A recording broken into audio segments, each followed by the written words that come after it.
Hello Haunters, it's Sean from the Wicker Manor, and we're here with a tutorial series about a new interactive game we're making to add to the overall experience of our haunt. Last year, we had a great response from our Haunted Goldmine theme, so we've decided to do it again this year, but we're going to add a few things. One of the biggest changes we'll be doing is creating an interactive shooting gallery in front of the mineshaft facade. In order to build this how we want, we've teamed up with our friend Jason from Code Makes It Go. We're breaking this tutorial into a 5-part series. Chapter 1, we're going to dive into the targets and how we made those.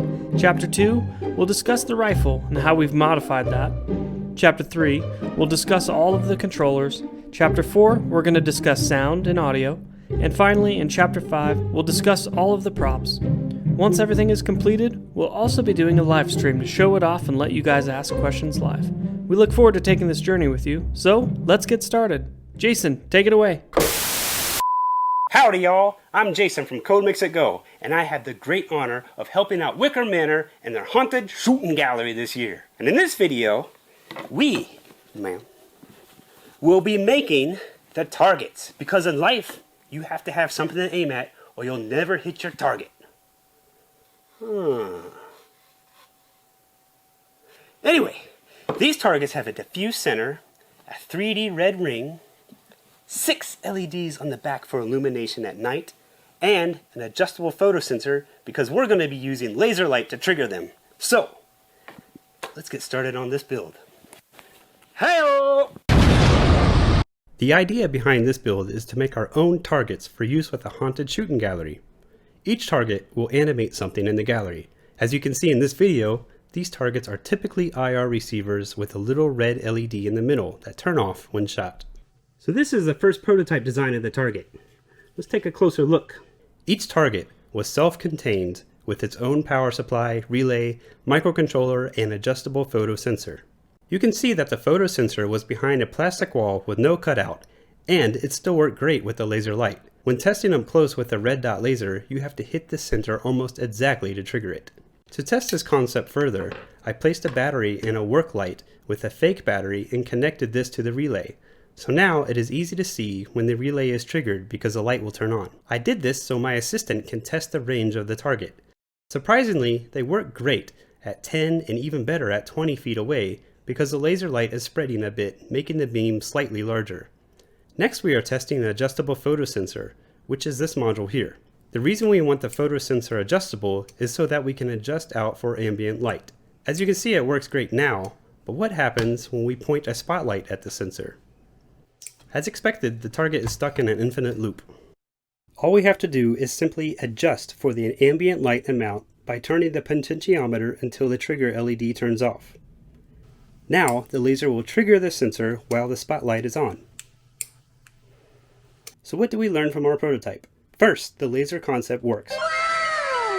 The adjustable photo sensor is a must-have, and the relays are perfect for triggering animatronics. The improvements we need to make are the target has to be illuminated because we'll be using this at night. We would like to have a red ring in the center and adding a diffuser to the center of the target so the aim doesn't have to be perfect.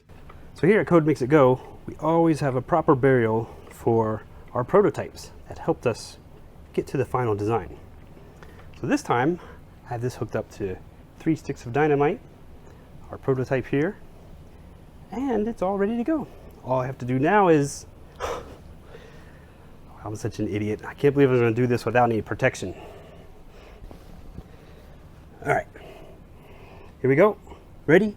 3, 2. So here's Rev 2. We have a nice red ring, 5 holes in the back for LEDs, and a little platform for the photo sensor to sit on. The platform also has holes to drill into place if needed. The problem that we found with this design is that the legs on the LEDs are not long enough to connect to each other. So we added one more LED, and now they all connect. The LEDs are hidden behind the red target ring, which makes the red ring and the platform illuminate really nicely.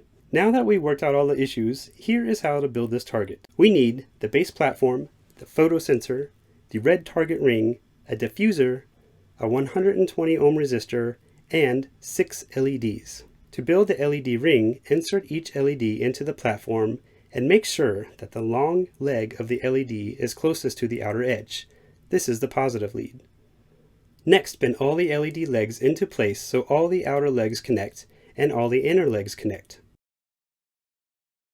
Then solder them together and add the 120 ohm resistor. Otherwise, the LEDs will pull too much current. With this resistor, the LED should only pull about 10 milliamps. Insert the diffuser into the red target ring. Even though it's a tight fit, I put a small amount of glue to secure it. I then connected the red target ring onto the platform and glued the post from the back side of the platform. Afterwards, I replaced the LED ring with the resistor on the left side of the platform and again glued them in place. Put the photosensor on the platform and glue it into place. And finally, secure the resistor to the platform from moving around. Once complete, test to ensure everything is still working, then repeat for all the targets you have.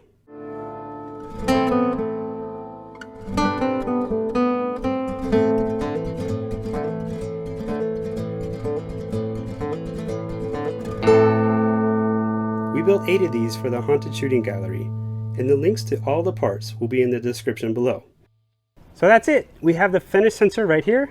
I have the cable connected to the back. It's a flat cable, so it can be stapled down to the ground. So we have 4 connectors on the back. The first connector is the control to the LEDs. As you can see, they're being pulse width modulated right now, so they're fading in and out. The next one is the digital output of the photocell sensor, so we know when we're getting the target is hit with the laser. The next one is the ground and then power, and the power feeds to the sensor and to the LEDs, and this is 5-volt power. The last thing I want to show you is our diffusers working. They work awesome. All you have to do is just barely touch it with the laser and the whole center lights up. Perfect. Well, our targets are complete and so is this video. On the behalf of Wicker Manor and myself, we really appreciate your time in watching this video. If you have any comments at all, just leave them below and we'll get back to you as soon as we can. In our next video, we will be converting this old style BB gun into a laser gun to shoot at our targets. I hope you can join us for the next video to see how we did that.